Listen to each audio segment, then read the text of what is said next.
Hey everybody, here's my next interview with Captain Seth Keshel. All right. William, good to see you again. Nice to see you again too. I tell you what, ever since I met you last year, you've been on my radar. I've been watching your good information. You've got a lot of good information, but before we talk about that information, I want to talk about your background for a minute. Where's your background? How did you get started up to election integrity? So that goes back a long way. I grew up in Mississippi next door to you. Yeah. I grew up in Jackson, and I was a baseball aficionado. I love the game, never was good enough to play it at my school as a nationally ranked high school program. And I developed enough relationships with college coaches and scouts that when I went to Ole Miss, the national champions in college baseball this year, I had a spot on the team to work with analytics, and I was really 10 years ahead of that edge in college ball where they had the analytics programs coming out. Now we have sophisticated instruments and trackers to, measure performance. Back in those days, we had to create our own methodologies and our own models to evaluate lineups, evaluate pitching rotations. So I helped the coaches at Ole Miss draft new pitching evaluations and hitting evaluations that revamped our performance in the SEC. After Ole Miss baseball, I went off in the Army. I'd been in Army ROTC my last 2 years in college, and I became an Army intelligence officer, and I eventually made the rank of captain. Spent a year overseas in Afghanistan, and my job was to take lots of information over a wide terrain and to consolidate that into very digestible information that people can understand, that people can use towards especially this objective of election integrity. Now, did you get out of the Army right before or after the 2020 election? I got out of the Army in 2014. Oh, okay. Yep, I was off active duty in 2013, out of the reserves in 2014. But in 2016, I used my models to call all 50 states in the presidential election accurately in 2016. I saw the trends happening in Pennsylvania, Michigan, Wisconsin, Ohio, and Iowa, and I was able to spot that. And also in Florida, I could tell in North Carolina Trump would win by a bigger margin than Romney did. I could tell he would hold Arizona. So I put all of those models back to work going into 2020, and my methodology showed me that Trump would win 326 electoral votes minimum. And maximum now, looking back at Trump's vote performances in the states that he supposedly lost, I can see a performance perhaps as high as 396. So you're one of those guys that goes back on past data and really just kind of like cooks the gumbo, I'll say, or is able to put the right recipe together to figure out the best result. Not that you're finding out how to get the result, you're able to predict the result. Correct. So the best indicator of the future is the past. Correct. What's already happened in the past. So in my models, looking back at 2020, in Republican counties, not necessarily what I call a Crimson County, which most of the counties in Louisiana are, meaning they were won by Romney and then they were won by Trump by a larger margin. Okay. Those counties, you can expect a decrease in Democrat support, total votes. Now, a Republican county like St. Tammany, with population, St. Tammany, people don't realize how much St. Tammany is bad. With population in St. Tammany, and I believe, looking back, that Trump carried the county by slightly less than Romney did, you can make a case perhaps for some Democrat growth. Normally I will assign an all-time record Democrat vote total for those, and you can still see how high Biden is over that when Trump has his own records in almost all of these counties. So Louisiana in my methodology is one of the cleaner states, but that's not saying a lot. It's not saying a lot. So I want to go backwards for a second. What got you interested when you got out of the military in 2014 in elections and the election process? Did you just wake up one day and say, I want to predict the elections and I'm gonna crunch the numbers to be able to predict it? Or is there a catalyst that got you interested in the elections? There was definitely a catalyst. What got me interested in, we'll say politics, I don't care for the term.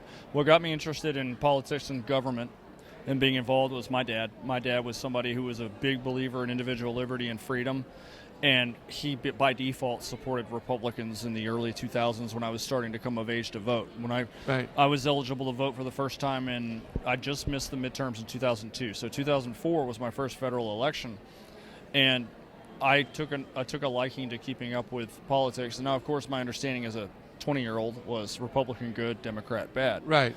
It took me until about 2012 when I saw Romney roll over and be defeated without a whimper to realize that there was something badly wrong with the Republican Party as well.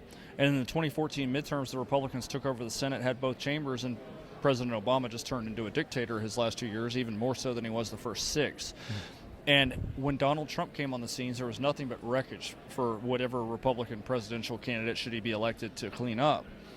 And the Republican field spent more time attacking Donald Trump than they did attacking Barack Obama and Hillary Clinton. So I knew something was up. And then when Trump became the presumptive Republican nominee, when he knocked Ted Cruz out of Indiana in May, the media amassed all their polling. And they're showing Hillary Clinton with 15-point win nationally, which is more than double Obama's margin over McCain in an election everyone knew that Obama would win. But somehow we have Donald Trump campaigning in Pennsylvania, Michigan, Wisconsin. If a Republican were down by double digits nationally, they'd be happy to not lose Missouri or South Carolina. Instead, you look at where Trump was campaigning, I knew that something was off with the media and the polling was off. That's when I began to put my models together. And they made no sense. The media's polling made no sense with Trump campaigning in the states he was. And I saw the registration trend in Pennsylvania, North Carolina, Florida, all these states that are trending hard Republican. But the media's trying to tell me that Trump's going to lose North Carolina, Florida. Right. That's what got me into it. So I recreated my own models. And around September of 2016, the Washington Post let it out of the bag that Trump would carry Ohio. And not just carry Ohio, but carry it by 5. Well, I can look back at history, right? History's a great indicator of the future. Exactly. Ohio has only been wrong twice since 1896 going into the 2016 election. It missed in 1944, and it missed in 1960. And 1960 was a controversial election in Illinois in which Kennedy won Illinois. So Ohio is almost always right. And even if it were wrong on predicting Trump as the president, Trump's not going to get blown out by double digits if he carries Ohio. Why? Because the correlation there is the non-college white voter, which is all over Pennsylvania, Michigan, Wisconsin, Iowa, Illinois, Indiana, is going hard towards Trump. And if the media says he's going to win it by 5, what do you think that really means?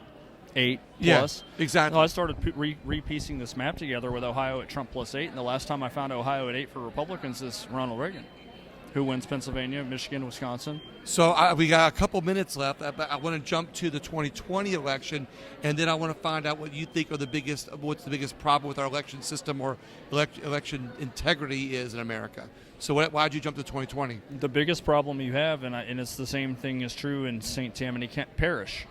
I hope I didn't call it a county earlier. No, yeah.